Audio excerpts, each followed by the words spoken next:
la idea de serie Taylor. ¿Sí? Si tengo una función y la escribo así, entonces yo podía expandir esto en torno, digamos, a x0, pongámosle un x0 aquí. F de x0 más f' en x0 por el cambio por delta x más un medio de f segunda en x0 por delta de x al cuadrado más términos de segundo orden, ¿sí? Es una serie incompleta e infinita, de hecho, ¿no es cierto? Y este desarrollo es válido para cualquier punto x0. Cualquiera, que se me ocurra.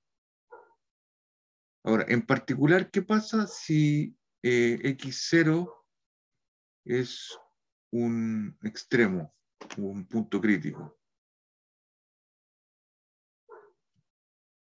¿Qué pasa con este desarrollo de Taylor? El término lineal es 0. El término lineal es 0. Entonces, este desaparece, puesto que si es un punto crítico, entonces f' en x0 vale 0. Y por lo tanto, este se desaparece y la serie tiene el término constante y tiene todos los términos del segundo orden hacia adelante. En delta x al cuadrado, a los cubos y tiene todos los términos del segundo orden en adelante, pero nunca está el término lineal. Y eso pasa sí, solo si la derivada en x0 es 0, es decir, x0 un punto crítico.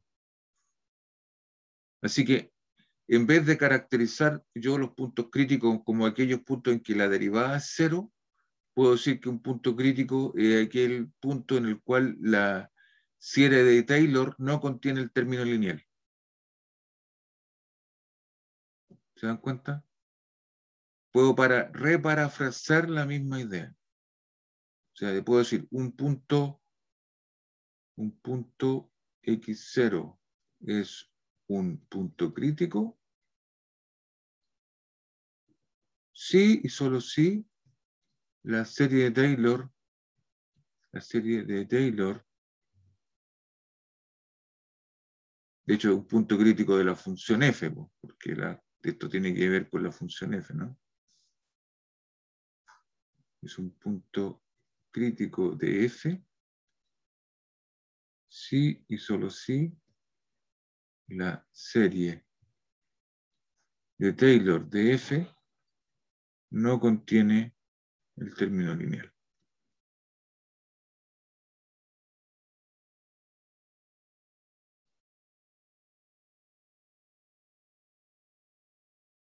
Entonces, en vez de decir que un punto crítico es el que las derivadas hacen 0, lo voy a repensar y voy a decir que un punto crítico es aquel punto que tiene la gracia que cuando uno expande la función en serie de Taylor no aparece el término lineal. Es exactamente lo mismo. ¿Estamos de acuerdo? Y esto es para una función de una variable. La clase pasada la terminamos con una función de dos variables. Es decir, por ejemplo, tiene una función x0 más delta x y 0 más delta y. Y entonces uno expande esto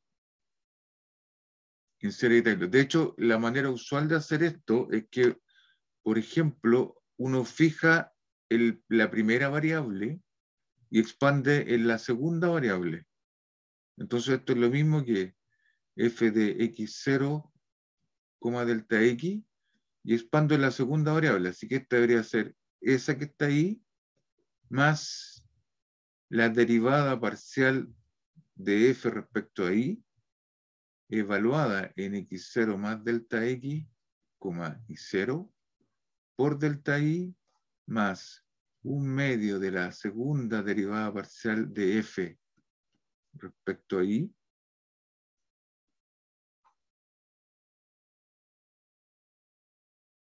evaluada en x0 más delta x, y 0, por delta y al cuadrado, más todos los términos de orden superior, segundas derivadas, terceras derivadas, etc.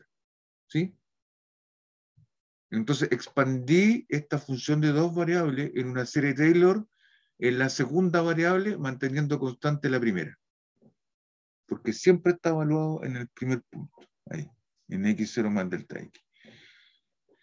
Y ahora lo que hago es que cada una de estas funciones que están aquí, la expando en serie Taylor respecto a la primera variable. Entonces voy a escribir esto acá de nuevo. F de x0 más delta x, y0 más delta y. Y ahora cada una de estas líneas las voy a expandir en serie Taylor, pero respecto a x. Entonces voy a expandir esta respecto a x, la primera línea, esta que está acá.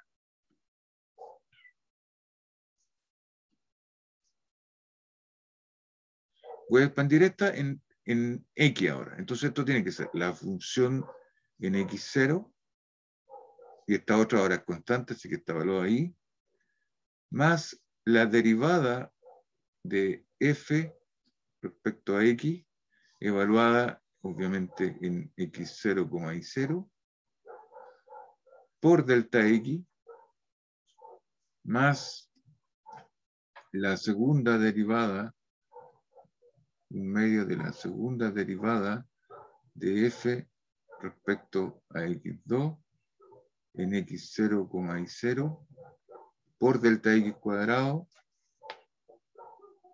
más delta, o sea, por delta x cuadrado, perdón.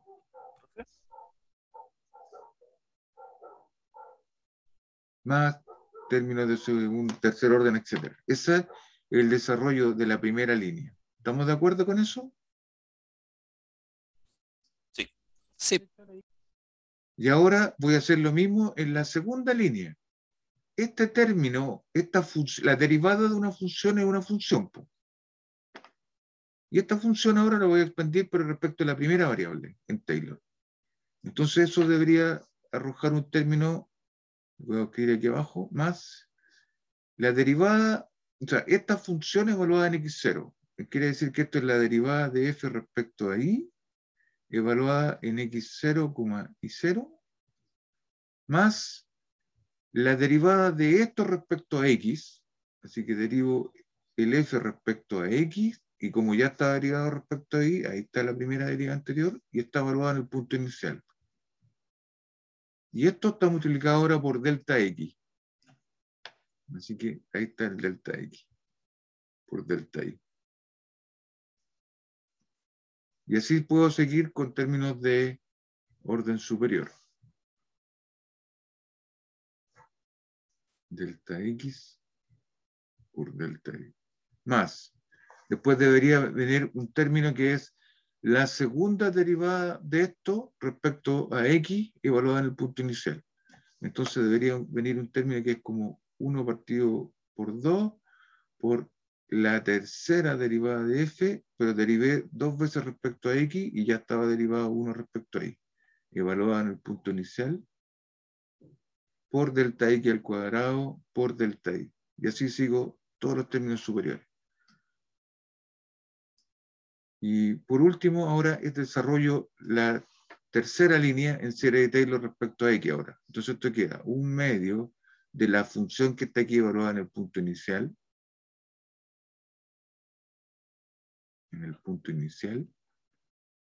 más la derivada de esto respecto a x. Entonces me quedaría un medio, la derivada de esto respecto a x queda una tercera derivada respecto a x, pero ya tenía dos derivadas en y que están evaluadas en el punto inicial, en x0, y0, por delta x, y ahora hay que multiplicarla por el delta y cuadrado que tenía ahí. Más la segunda derivada de esto respecto a x. Eso genera una cuarta derivada, ¿no es cierto? De hecho, esto me queda, la segunda derivada queda un medio de. Entonces queda un medio que tenía más el un medio de la segunda derivada, que genera una cuarta derivada de f respecto a x2, a y2, me queda un delta x cuadrado por un delta y cuadrado más todos los términos. Y así puedo seguir con los términos de abajo. ¿Se dan cuenta, no? Entonces, fíjense la estructura de esto. Tengo el primer término que no depende de ningún delta x y delta y, que es el término constante. Y luego me faltó aquí multiplicarlo por delta x, ¿o no? Por delta y. Esta aquí no la multipliqué por delta. Ese cuando expandí, un término constante queda multiplicado por delta y. Esto está multiplicado por delta y. Y todos estos tienen delta i, porque están todos multiplicados por delta i. Así que tienen un delta i, delta i, delta i, y los que empiezan a crecer son los cuadráticos, los cubos en x. Estos otros de acá, todos tienen que tener delta i cuadrado. De hecho, me comí el término ahí. Este tiene un término delta i al cuadrado. Este está multiplicado ahí por delta i al cuadrado. Tiene un delta i cuadrado, delta i cuadrado. Y después, a medida que los términos de la derecha empiezan a subir en delta x. Delta x cuadrado, etc. Entonces, fíjense, el primer término, el constante, si esto lo miro como una matriz, así infinita para la derecha y para abajo, los términos que están aquí, en esta diagonal, así, tienen el término lineal en x y en y. Acá están los términos lineales. La segunda línea tiene los términos cuadráticos, delta x cuadrado, delta y cuadrado y un término cruzado. La tercera debería tener todos los términos cúbicos. Aquí debería aparecer un delta x un delta x cubo, después un delta x cuadrado y, después un delta x, delta y cuadrado, y después un delta y cubo. ¿Se dan cuenta, no? Y así puedo empezar a generar la serie. Entonces lo que voy a hacer es ordenarla por el grado del polinomio. Este tiene grado 0, no tiene ni delta x ni delta y. Este es de grado 1, por esto que tiene delta x y delta y. Esta es de grado 2 porque tiene las potencias cuadráticas. Este es de grado 3, etc. Entonces, cuando ordene eso de esa manera, la serie de Taylor ahora, entonces, de x0 más delta x, y0 más delta y, va a tener el término constante, va a tener después el término lineal, que es la suma de los dos que están aquí en la diagonal, que son las derivadas parciales, las primeras derivadas, de f a delta x por delta x, más de f a delta a de y respecto por delta y. Y después tiene que tener los términos cuadráticos, que es la otra diagonal, la segunda diagonal que está ahí. Fíjense que tiene un medio, y entonces este lo puedo factorizar por un medio aquí, un medio, y tiene la segunda derivada respecto a x, y después cuando factorice, como esto no tenía un medio, queda dos veces, dos por un medio que uno. Entonces este factor del medio tiene un factor 2 y tiene la segunda derivada f respecto a x respecto a y, y después tiene la segunda derivada de f respecto a y2. Y todo eso está multiplicado por... aquí me comí los delta x. Voy a tener que escribir esto, ¿no?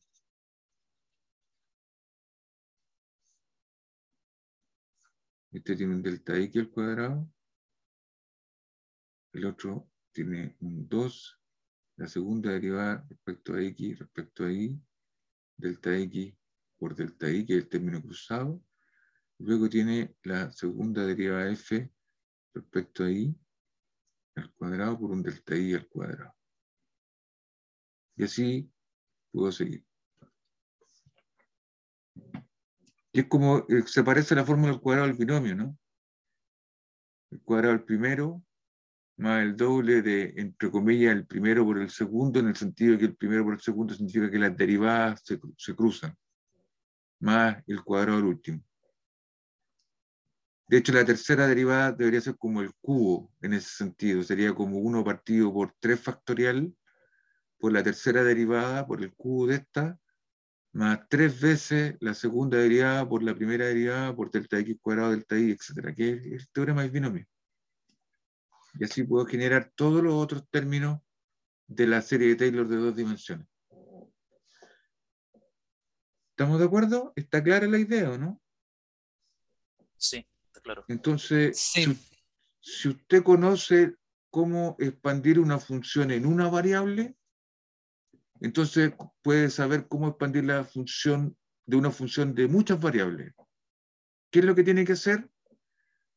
Expande de a poco, expande la última variable y deja todas las anteriores fijas, y después que hace eso, cada uno de los términos de la primera expansión los va expandiendo en serie de Taylor sucesivamente y va generando entonces todos los términos correspondientes. Y eso es lo que, de esa manera uno encuentra el desarrollo de Taylor de una función de n variable. Ahora, los términos de orden superior son cada vez más feos, pero no importa. Para este curso lo que me interesa, de hecho, lo único que me interesa hablar aquí es el término de primer orden.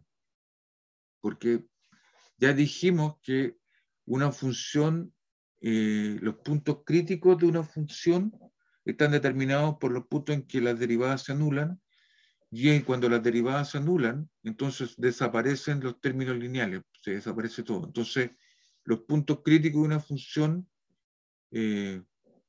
son tales que eliminan o anulan el término lineal en la expansión de Taylor, ya sea de una variable, de dos variables, del número de variables que quieran. El término lineal desaparece si y solo si el punto inicial es un punto crítico. ¿Se dan cuenta, no? Entonces, en vez de asociar los puntos críticos con anular las derivadas, asocio los puntos críticos con anular el término lineal en la serie de Taylor, que va a ser más eficiente en nosotros ahora al tiro cuando veamos para el tema del funcional. ¿Está clara la idea, no? De lo que estoy haciendo. Sí, profe. Ya. Perfecto. Ahora, ojo que en el caso de una función de una variable, los puntos críticos son mínimos o son máximos. Cuando tengo funciones de dos variables, puedo tener ahora un paraboloide, entonces puedo tener un mínimo en el eje X y en el eje Y. Ahora hago el dibujo aquí. Como tengo una función de dos variables, ahora una cosa así, por ejemplo. Y el mínimo, por ejemplo, camino así, y el mínimo tendría que anular la derivada de Y, o tengo este otro mínimo que anular la derivada de Y. Si tengo un máximo, entonces tengo esta situación, entonces tengo un mínimo en esa dirección, o tengo que anular las dos derivadas. Pero además ocurre un tercer caso, que es cuando tengo un punto silla. La función podría ser así.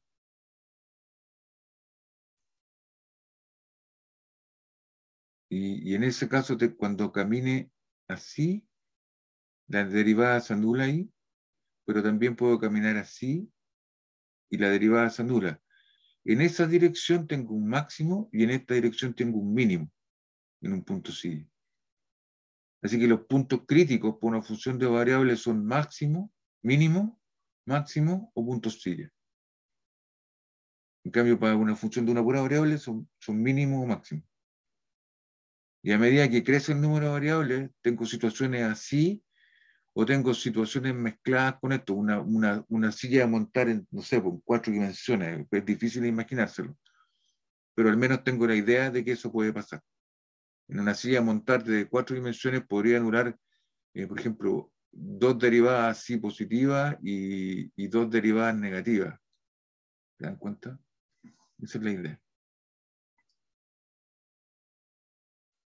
Ahora, los funcionales que uno en la práctica va a obtener van a ser situaciones o que están en esto o en esto. No hay, debería ser un funcional mal definido de alguna manera si tengo una situación de este estilo. Pero ahí está. Así que si yo quiero encontrar los puntos críticos de una función de dos variables, lo que tengo que hacer es anular el término lineal. ¿Se dan cuenta? Si yo quiero encontrar un máximo de una función de una variable, lo que tengo que hacer es anular el término lineal en la expansión. Eso es equivalente a decir que las derivadas son cero. Completamente equivalente. Ok. ¿Está claro entonces esta parte que me preguntabas tú, que no te quedó claro? No sé si era la expansión de Taylor. Yo, profe, fue la segunda parte de la expansión de Taylor que se ve uff, pero ya me quedó claro, muchas gracias. Ya. Entonces, usando esta idea, ahora vamos a estudiar qué pasa con los funcionales. ¿Ya? De hecho, me voy a cambiar de pizarra porque me queda una pura plana y necesito continuidad. Ahí está. Entonces, lo que tengo ahora es un funcional. Tengo esta función costo que depende de la curva x de t, ¿no es cierto? Y esto era una integral, pues esto era una integral en general podría partir en punto A o esto en el tiempo, ¿no? Esto es un tiempo T1, no necesariamente puede partir del origen. Podría partir de T1 a T2. Y esto que está aquí es una función f que depende del tiempo, que depende del costo y que depende de las derivadas, ¿no? Que esto es una integral. Para el caso del problema de la empresa esta que generaba silla, esta función era un medio o era esto al cuadrado más beta veces el X, ¿no? Para el caso de la silla. Y esta va a ser la estructura, de alguna manera, el tipo de problemas que vamos a analizar, que son los típicos que aparecen en economía o en física también. Vamos a dar cuenta que en física esta va a ser la posición y esta entonces va a ser la velocidad. Recuerden que el x punto x denota x punto de t la derivada respecto al tiempo. Los puntos siempre van a denotar derivadas temporales.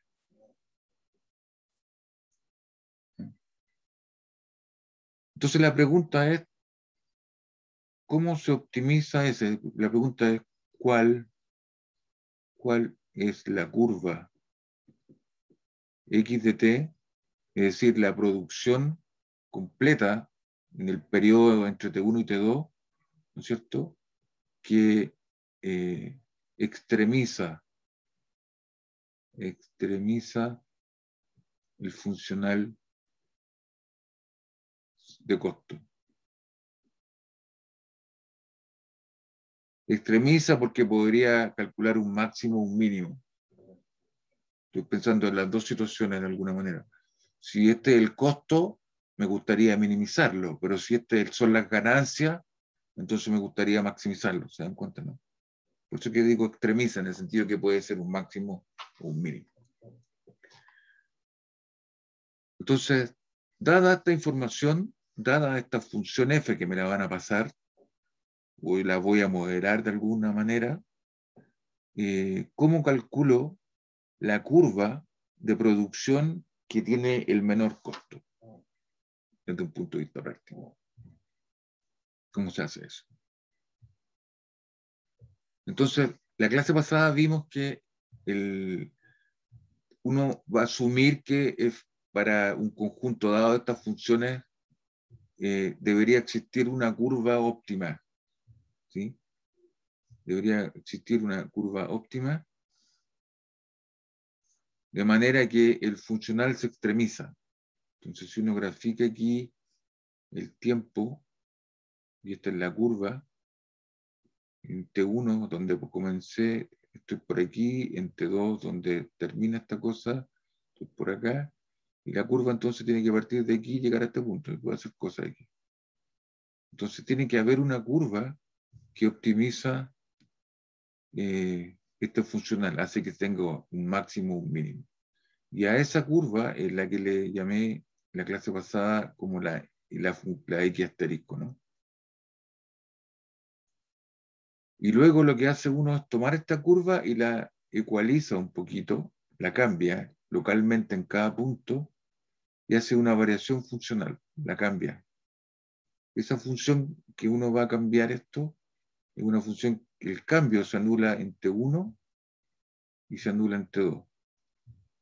Esa curva son estas distancias, estas flechitas, a lo largo de estas flechas. Aquí es 0, puesto que la diferencia aquí de la función es 0, y entre medio esta cosa crece. No sé, fusil aquí, qué sé yo. Y esa curva, cuando uno la hace en el continuo, define la variación funcional del delta phi, o de X en realidad, porque estoy mirando la coordenada X, la variación funcional.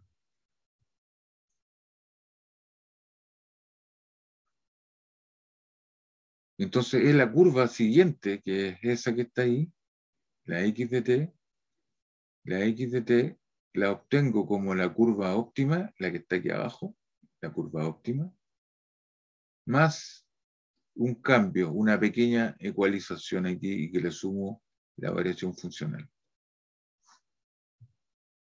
Entonces, dada la curva óptima, cualquier otra curva que vaya del punto inicial al punto final se puede construir a partir de la curva óptima con una cierta ecualización, que en principio puede ser arbitraria y tan grande como uno quiera. ¿No?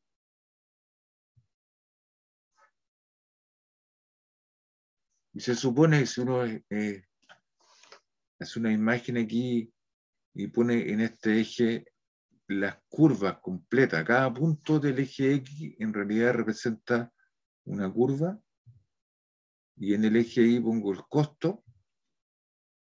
Entonces aquí este puntito, digamos que representa la curva óptima, el costo debería tener un mínimo. Estoy pensando que voy a minimizar los costos, y cuando cambie la curva y genere una curva distinta a la óptima, el costo debería aumentar.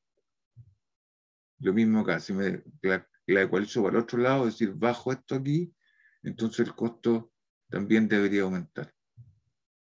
Hay una curva que es la X asterisco que hace que el costo entonces se minimice. No la conozco. Lo que pretendo es encontrar alguna relación que me permita determinar esa curva óptima. ¿Se dan cuenta? Lo único que estoy asumiendo es que existe al menos esa curva. Entonces, ¿cómo hago esto? Lo que hago es simplemente que esta curva es una curva arbitraria. Uno reemplaza aquí alguna curva y evalúa el funcional, y lo que está calculando en términos prácticos son las lucas que cuesta hacer esto. Esta es la plata que tengo que gastar para hacer generar la producción. Entonces debe existir alguna curva de producción que hace que la plata sea la mínima posible. Y esa es la asterisco. Ahora, cualquier otra curva es esa más algún cambio que es como ecualizar de manera distinta ahora la curva. La levanto en cada punto de manera independiente. ¿Mm? Así que cualquier curva, en principio, la puedo escribir de esta manera. De hecho, el delta X en ese caso es simplemente la diferencia de la curva que me pasaron menos la curva óptima, ¿no? Y eso me va a generar la ecualización posible.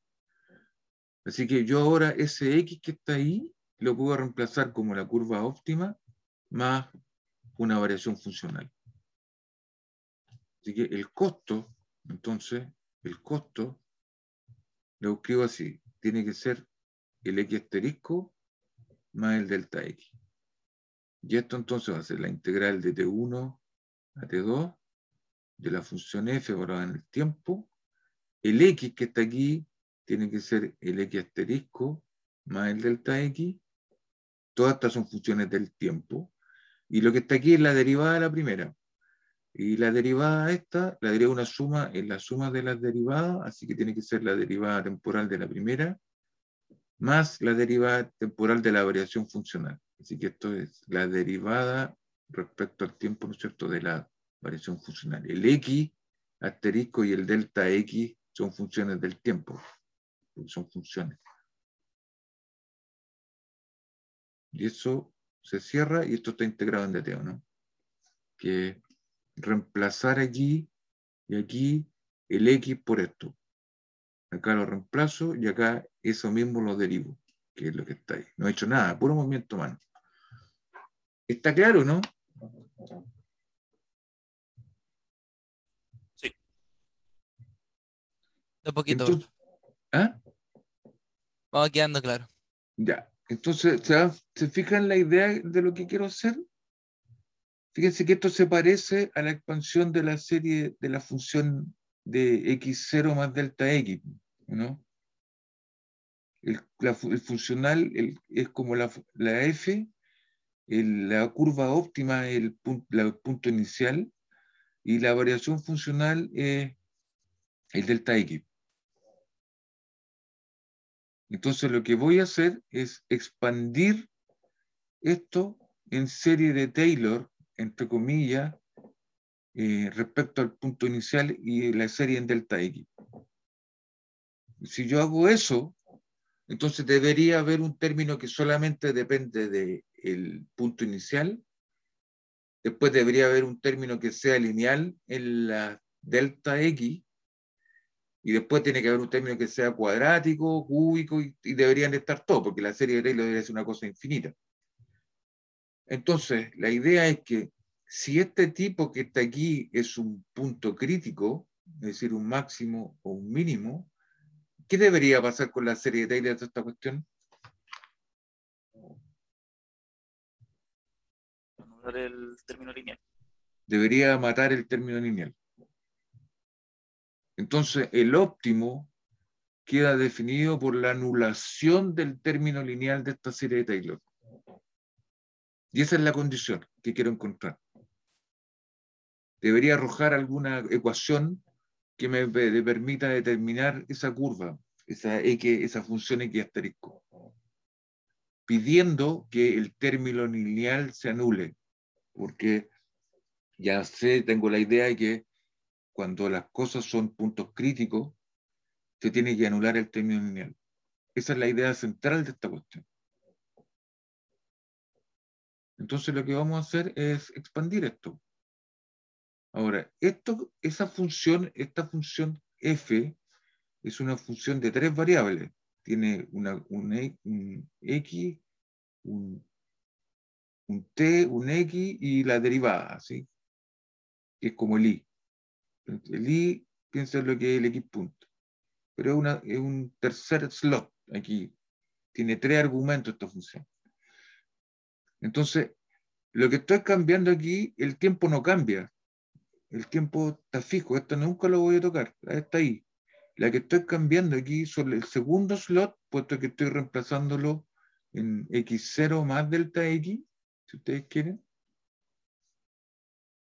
Y el tercer slot, que es como i0 más delta i, que es la derivada de la temporal del delta x.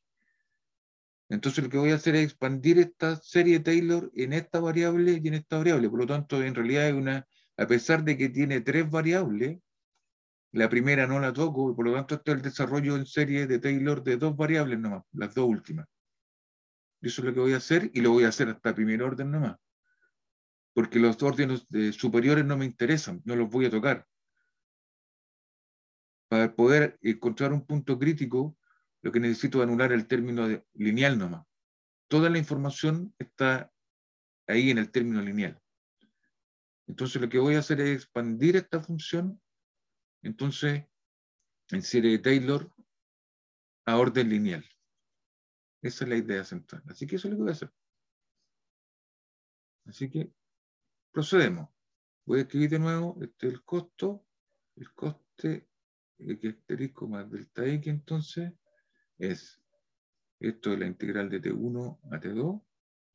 Y ahora voy a poner un paréntesis gordo aquí y voy a expandir esta función que está aquí en las dos últimas variables. Entonces, esto tiene que ser la función f en el punto inicial, que es el x asterisco, en la primera, y el x asterisco punto en la segunda.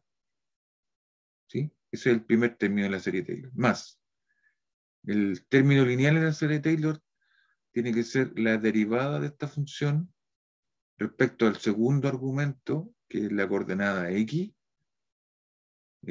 Acuérdense que f depende del tiempo de x y x punto. Derivo respecto al segundo argumento y luego lo evalúo. Todo esto lo debería evaluar en el x igual a x asterisco, que es el punto inicial, que es ese que está ahí. Y también debería evaluarlo en el punto inicial, que es el x punto asterisco. Así que esto está evaluado en x punto igual a x punto asterisco. Por el cambio de delta x, por la variación. Después, más la derivada parcial de f respecto a la tercera variable, derivo respecto a x punto, y luego que derivo, evalúo todo esto en x igual a x asterisco, y evalúo en x punto igual a la derivada del x punto asterisco, que es el punto inicial. Esos son los puntos iniciales. Y esto lo tengo que multiplicar por la variación que está ahí, que es la derivada del x, delta x. Esta es la derivada de la variación. Y pare de contar, porque ese es el término lineal. Y después vienen aquí, voy a llamar esto términos de segundo orden y superiores, es decir, con delta x al cuadrado para arriba, y están todos los cuadrados, los cúbicos, y están toda la serie completa que sigue. Cierro paréntesis, y todo eso está integrado en dt. ¿Sí? ¿Está claro?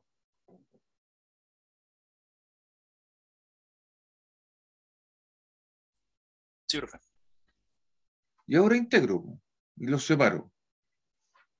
Entonces, ¿cómo me queda el coste? El coste, entonces, de x asterisco más delta x, yo salgo asterisco, x asterisco más delta x, tiene que ser. Y ahora separo. Esto es la suma de tres términos, de cuatro términos, si quieren, S.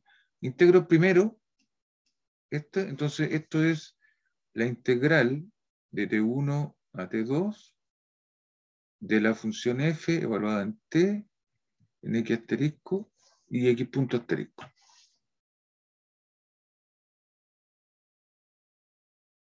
Y eso integrado en dt. Más la segunda integral, voy a poner todos los términos lineales aquí juntos. Esto es la integral de T1 a T2. Y esto queda df a dx, por delta x, más df a dx punto por la derivada de la variación. Y todo eso está integrado en dt. Más la integral de los términos de orden superior. Y van a escribir tanto y meter más símbolos. Toda esa integral la voy a representar de nuevo por este término que digamos, de ese barra, si quieren. Y este es la integral del barra. Lo único que dice es que aquí están todos los términos asociados a los términos de orden superior en las variaciones, las cuadráticas, las cúbicas, las cuárticas, están todas ahí. Está toda la serie metida ahí. Así que esto es una igualdad de verdad. Pues. Está el término de orden cero, está el término lineal y están todos los términos de orden superior. Ahora, el primer término que está aquí es justo el coste cuando delta x es cero. Así que este término que está aquí es lo mismo que el coste en X asterisco, ¿no?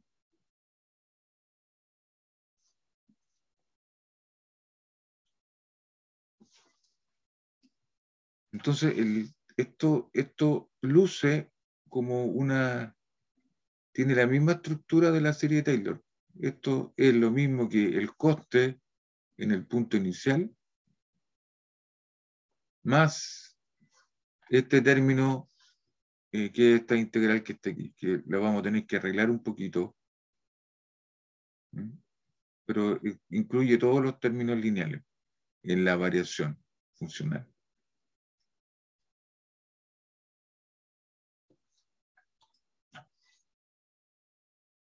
Entonces, la variación funcional es esta misma función, pero aquí está derivada. Y todo eso está integrado en DT. Más términos de orden superior en las derivadas, en las variaciones, delta x cuadrado para adelante. Y ahora lo que vamos a hacer es un poco de cosmética nomás. Vamos a tratar de reescribir esto, porque fíjense que este tiene un delta x y este tiene la derivada de delta x. Entonces, cuando uno tiene el teorema de Taylor, lo que tiene son los delta x pelados, ¿sí o no? Cuando escribe esto, por ejemplo, f de x más delta x es f de x0 más las derivadas, lo que corresponde, pero aparece el delta x, aparece solito, no aparece en derivada. En cambio, acá me aparece una derivada de delta x. Entonces lo que me gustaría es sacar esta derivada de este término y que me quedaran los delta x peladitos en el primero y en el segundo término, cosa de poder factorizarlo por delta x. Y lo que quede factorizado aquí adentro debería ser el papel de la derivada, porque la serie de Taylor, el primer término es la derivada por delta x, la derivada de la función.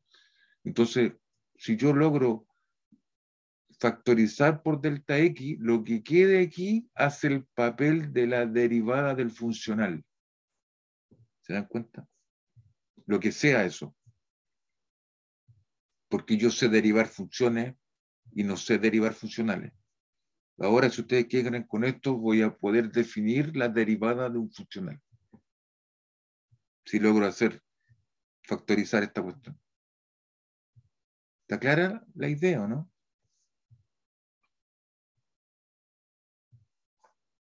Esa es toda la semejanza que hay, porque esto es como f' en x0 por delta x. Ahí está la derivada. Pero acá estamos bien, tengo el delta x, pero acá no, porque tengo la derivada del delta x. Entonces quiero esa derivada pasarla para otro lado. Entonces me doy cuenta que aplico ¿cómo se llama la regla? De integración por parte, ¿no? Que esencialmente darse cuenta de lo siguiente, la derivada del producto, la derivada de esto, de f a de x punto por delta x, esto es la derivada de un producto de funciones. Entonces queda la derivada del primero, queda la derivada del primer término,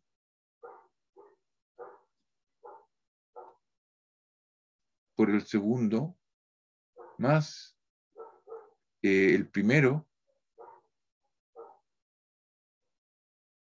por la derivada del segundo, que es justo delta x punto. Esta es la derivada del segundo. La derivada del primero por el segundo más el primero por la derivada del segundo. Entonces, es justo el término que aparece ahí.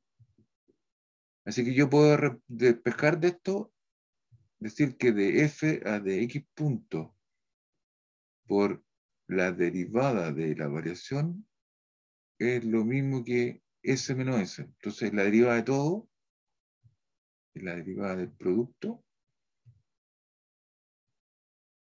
por la variación menos este que está acá, que es la derivada del primero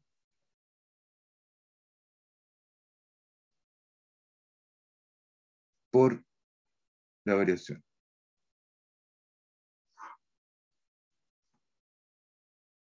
Y eso lo voy a reemplazar arriba.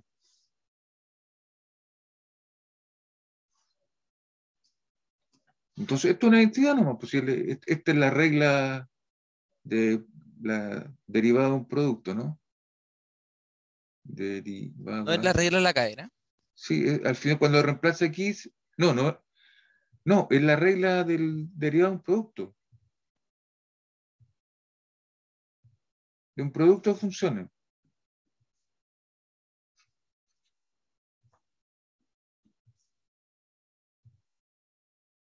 Derivada del producto. La derivada de f por g. Eso es. La derivada de f por g más f por la derivada de g. Eso es lo que estoy haciendo aquí. Y ahora, de esta derivada, me doy cuenta que puedo despejar justo el término que aparece aquí. Ese de ahí es exactamente ese. Entonces, de esta ecuación despejo como s menos s, y ahora ese de ahí, lo reemplazo por esto en la ecuación que está ahí arriba. Entonces, ¿cómo me queda el coste? Me queda x más delta x, es el coste del punto inicial, más, y ahora reemplazamos, integral de t1 a t2, ese no lo toco, que es igual, df a dx por delta x, paréntesis, y ahora ese de ahí lo reemplazo por esta diferencia. Entonces, esto queda más la derivada del producto,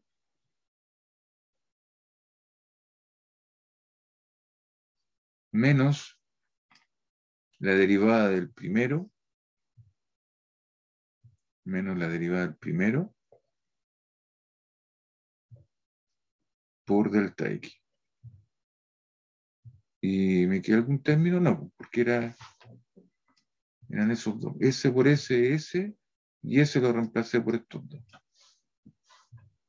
Cierro paréntesis, integro en T, y ahora están todos los términos de orden superior ahí, que no me interesan por ahora. Y esto ahora lo vuelvo a escribir, este es el primer término, y ahora fíjense que el primero con el último tienen delta X. Así que los puedo factorizar los dos y voy a escribir esto como la integral de T1 a T2 de paréntesis de f a dx menos d a dt de df a dx punto. Todo eso multiplicado por delta x, que es una función del tiempo, esto es delta x de t, por dt. Que separé al tiro las integrales para no escribir tanto. Ya me duele el brazo aquí. Esto es por delta x y por dt. Esa menos esa factorizada por delta x y integré. Así que tengo estos dos términos de la orilla listo. Pero me queda un término ahora que es la integral de esta derivada. ¿Sí o no? Esto es la integral de una derivada. ¿Cuál es la integral de una derivada? La misma función. Es lo que estoy derivando, ¿no? Entonces, y como está en una integral definida, queda lo que estoy derivando evaluado entre los puntos finales e iniciales. Entonces, el término del medio, cuando lo integro, lo único que queda es que queda el de f a dx punto por delta x evaluado entre t2 y t1. Más el término que es todos los órdenes superiores. ¿Sí o no?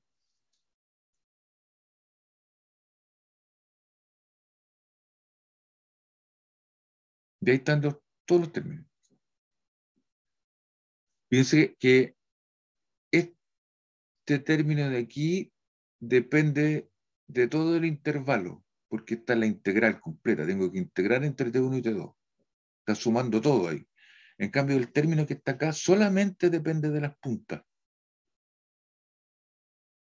Porque esta función va a estar evaluada en el tiempo final, que es T2, menos la misma función evaluada en el tiempo inicial. Entonces voy a escribir por última vez aquí. Entonces, la función costo evaluada en la curva óptima más un cambio chiquitito, un cambio, como quieran, es el costo en el punto inicial, ¿cierto?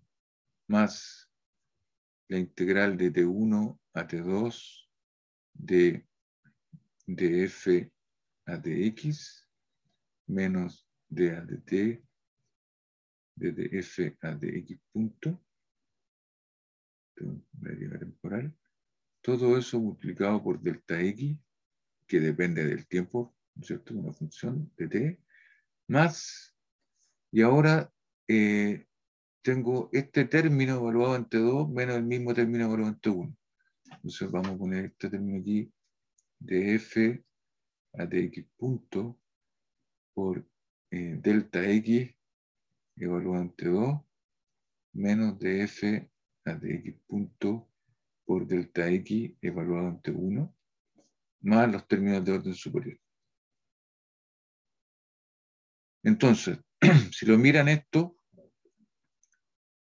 es como la serie de Taylor. La serie de Taylor del funcional alrededor del punto óptimo es la función en el punto óptimo, en el 0, en el x0 esencialmente, más un pedazo que tiene información de los términos lineales. Acá aparece delta x con potencia 1, aquí aparece delta x con potencia 1, delta x con potencia 1, y luego vienen todos los términos de orden superior.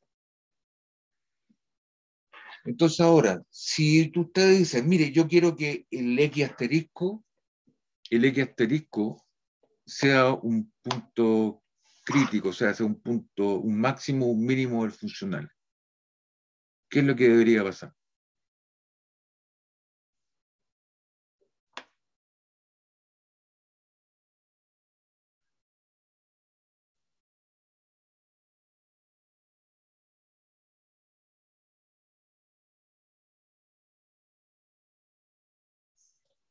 En la serie de Taylor, ¿cuándo se anula? ¿Cuándo Cuando el término lineal se hace cero.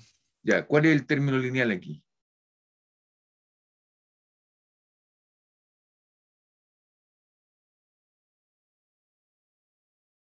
De esos 4 términos que aparecen al lado derecho de la igualdad, ¿cuáles son los términos lineales? En delta X, obviamente, porque son los deltas son los que tienen que ser lineales.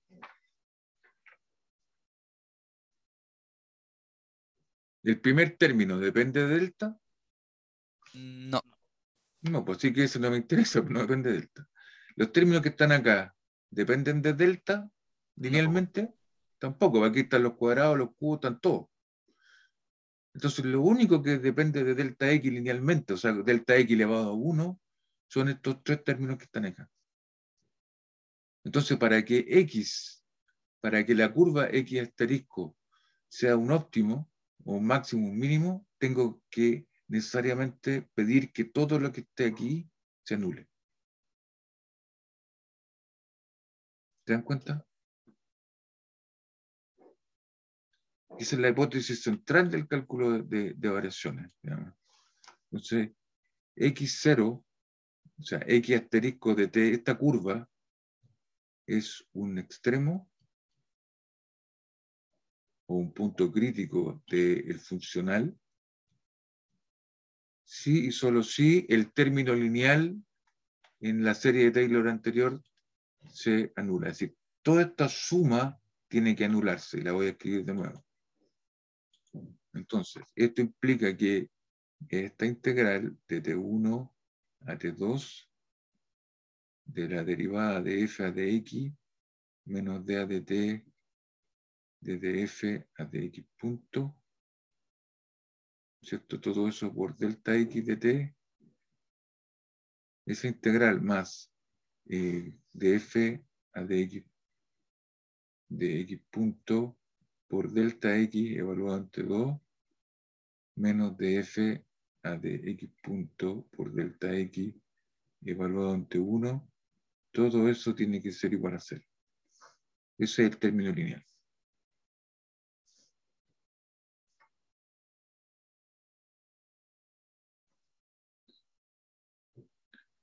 Ahora, fíjense que esto tiene información de lo que se llama el bulk, es decir, la primera integral tiene toda la información de lo que pasa aquí adentro. Está sumando todas las cosas aquí. En cambio, estos de acá tienen sola información en las puntas. ¿Sí? Ahora, las variaciones funcionales son los cambios de la ecualización de la curva óptima. Tomo esa yo, que es la curva óptima, y lo que hago es ecualizarla. Piensen que estos son como las barritas de nuevo del ecualizador, esa que uno tiene en la casa, y que cambia los graves o los agudos, los elige a su pinta. Entonces yo puedo subir y bajar, o bajar como quieran, estas líneas independientemente en cada punto. Yo puedo tomar la función aquí y subirla. Tomar esta función, subirla. Si quiero, esta la bajo un poco, esta la subo, la bajo y genero una nueva función a partir de la inicial. Lo importante y lo interesante de esto es que las variaciones funcionales son independientes para cada instante de tiempo. Este es el tiempo. Yo puedo subir y bajar independientemente la curva que tenía al comienzo. O sea, me dan esta gráfica y yo ahora soy libre de mover este para arriba, este para abajo, este para arriba, este para abajo, y cada uno lo hago de manera independiente del anterior.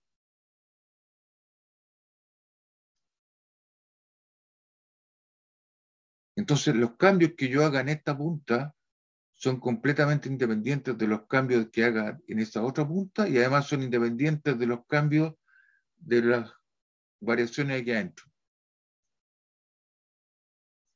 Entonces, fíjense que en términos de álgebra lineal, este objeto es independiente de ese objeto y es independiente de ese objeto. Ese es independiente de ese y ese es independiente de ese. Y además, cada uno de estos, puesto que están evaluados en puntas distintas, las variaciones o los cambios que puedo hacer en cada punta son independientes. Entonces, desde el punto de vista de la álgebra lineal, cada uno de estos objetos son linealmente independientes, puesto que cambian separadamente y no hay ningún vínculo entre ellos, en principio.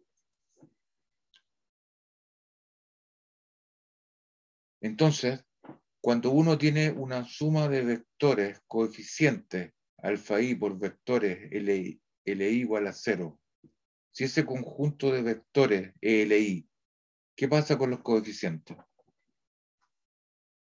¿Cómo tienen que ser? 0. 0.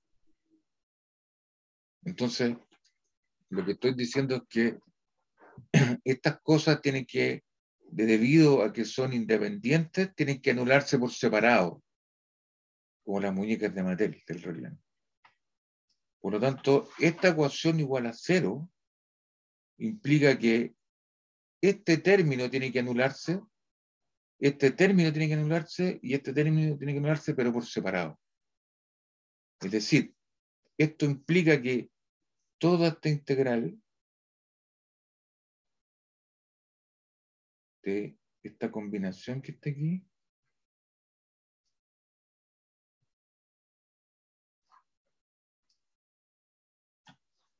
de esa combinación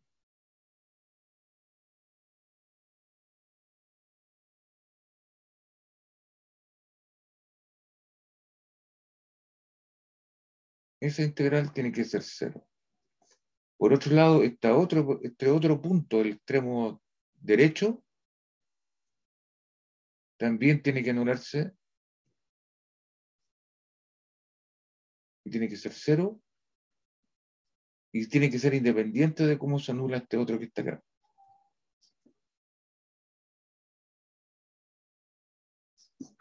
Cada uno de ellos tiene que ser 0 por separado, porque no hay ningún vínculo entre este objeto y las puntas.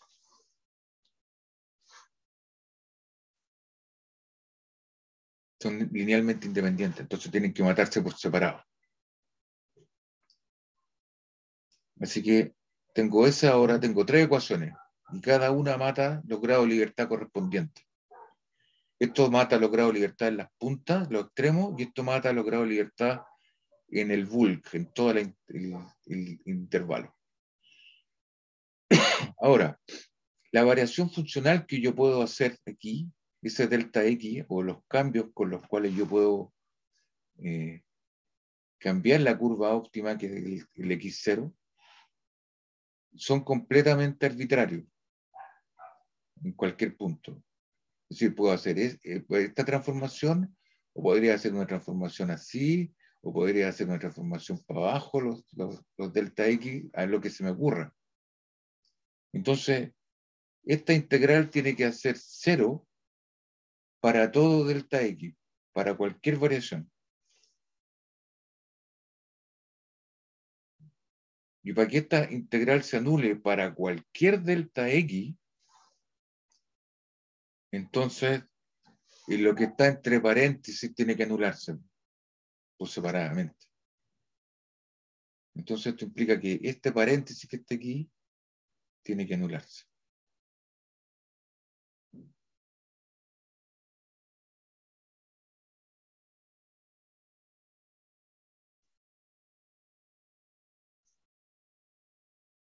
Porque no es para una curva en particular, es para todas las curvas delta X. Entonces esta integral tiene que ser 0 para todo delta X, el que se me ocurra. La única forma de garantizar que eso siempre pase es que anule el paréntesis que está multiplicando el delta X.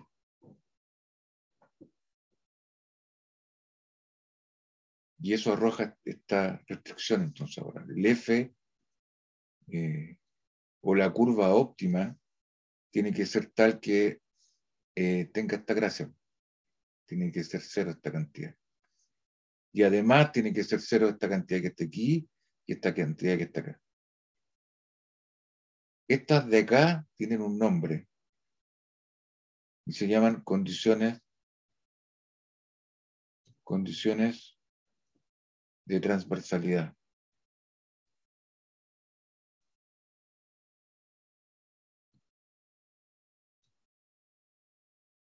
Las condiciones de transversalidad. Y tienen que ver con la información de las puntas.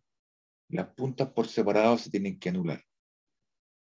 Y esta ecuación que está acá, que tiene que ver con el bulk, y que da esto, se llama la ecuación de Euler-Lagrange.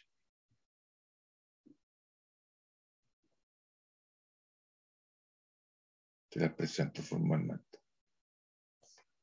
Esa es una ecuación.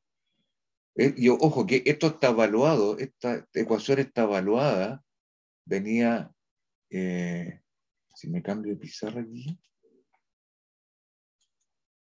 venía de esta serie donde yo ya no escribí tantas cosas porque se me empieza a complicar la notación, pero estaba evaluada en el punto original, ¿no? Fíjense, estas derivadas, los de f de x, están evaluadas en la curva óptima y en sus derivadas. Lo mismo este otro término, están evaluadas en la curva óptima. Y eso no lo escribí más, pero se supone que todas estas derivadas están evaluadas en la curva óptima, para no ensuciar tanto la notación. De manera que la ecuación de esta ecuación que está aquí, de Euler-Lagrange, es una ecuación que está, todo estos operadores está evaluado en la curva óptima. Por lo tanto, esto es una ecuación para la curva óptima. Y la solución de esta ecuación, la que sea, me tiene que entregar entonces la curva óptima. ¿Se dan cuenta, no?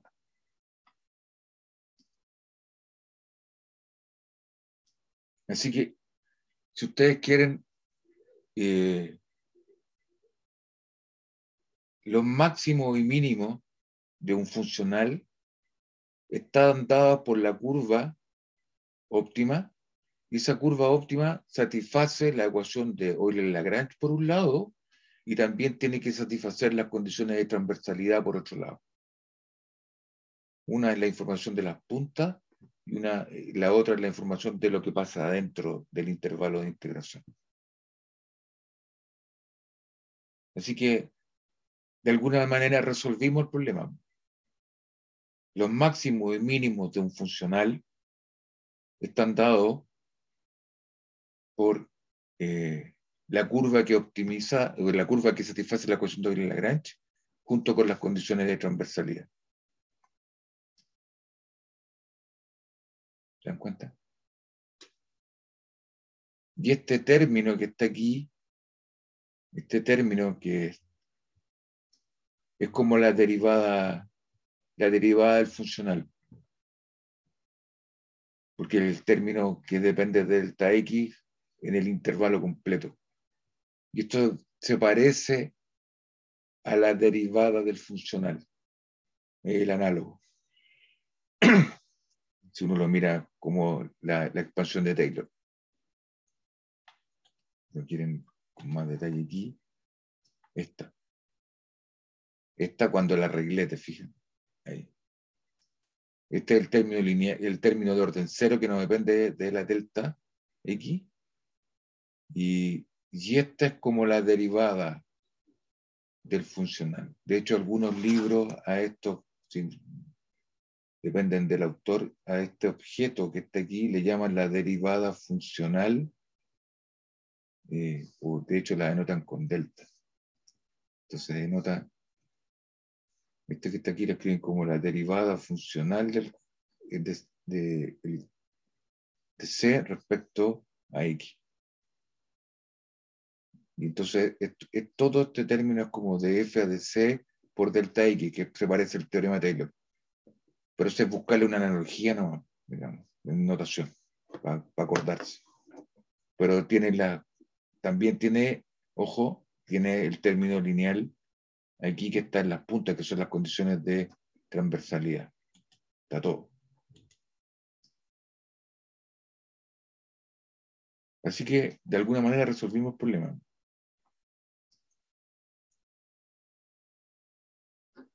Así que podemos decir lo siguiente, resumiendo todo esto.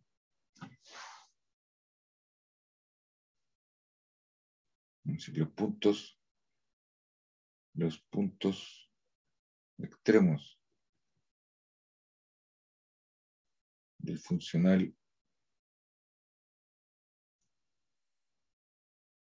o en realidad no son los puntos, aquí estoy hablando de la curva extrema, ¿no? La curva extrema o la curva óptima.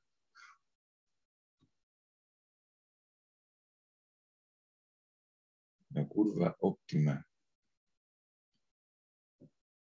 de un funcional C de X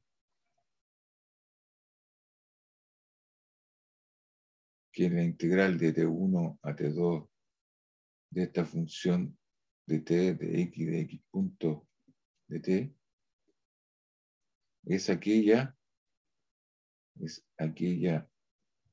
curva que cumple la ecuación de Euler-Lagrange de F a de X. ¿Cuánto era? De F a de X menos de A de T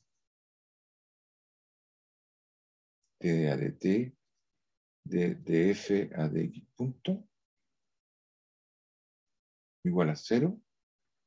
Es la ecuación de Euler-Lagrange, la EEL, y además tiene que satisfacer las condiciones de transversalidad de F a de X punto por delta X entre 2 tiene que ser 0 y de F a de X punto por delta X evaluado en T1 tiene que ser 0, que son las condiciones de transversalidad.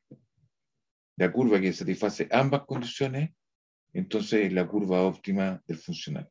Ya sea óptima en el sentido que puede ser un máximo, si esto es las ganancias, o puede ser un mínimo si esto es el costo.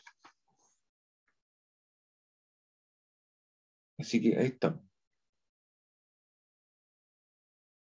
Así que para encontrar los óptimos de funcionales, ¿qué es lo que tiene que hacer uno? Escribir la ecuación de Euler-Lagrange y solucionarla. Y la ecuación de Euler-Lagrange es una ecuación diferencial. Entonces, para poder encontrar óptimos funcionales, necesito resolver al final del día ecuaciones diferenciales.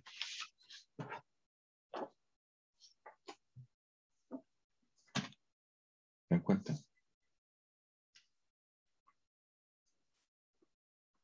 ¿Está claro?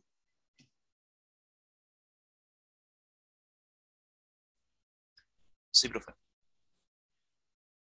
Ahora, en particular, nuestro conjunto de curvas, para nuestro caso, este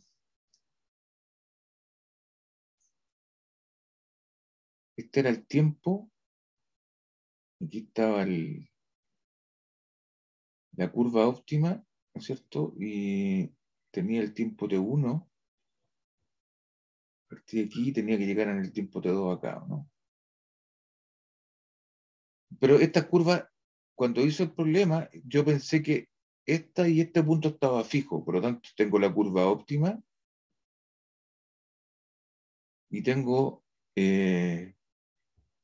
las curvas que se obtienen ecualizando esto localmente, ¿sí?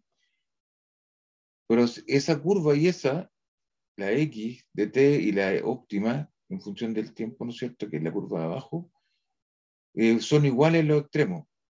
Por lo tanto, la variación funcional, que es la diferencia de estos dos,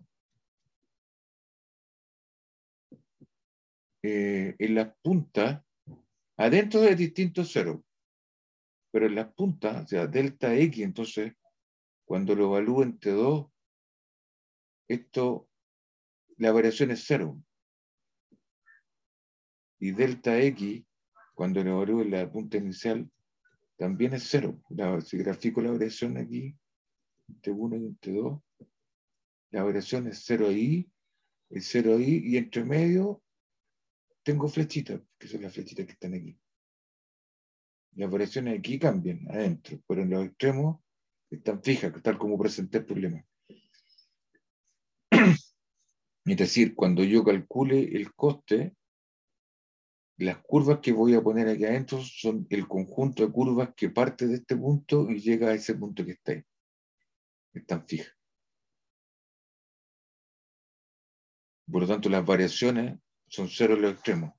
Y si eso es así, para este tipo de problemas en los cuales los extremos de las curvas están fijas, entonces las variaciones cuando lo evalúo aquí, esto es cero. Y cuando lo evalúo acá, esto es cero. Y por lo tanto, las condiciones de transversalidad para este tipo de problemas se satisfacen idénticamente. 0 igual a 0, 0 igual a 0, y las condiciones de transversalidad no imponen ninguna condición nueva para este tipo de problemas.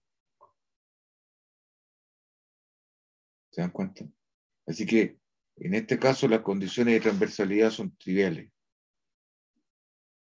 para este tipo de problema.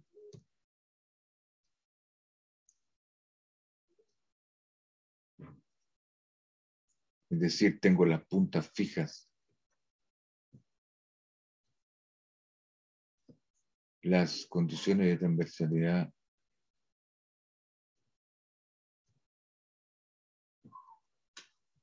son triviales.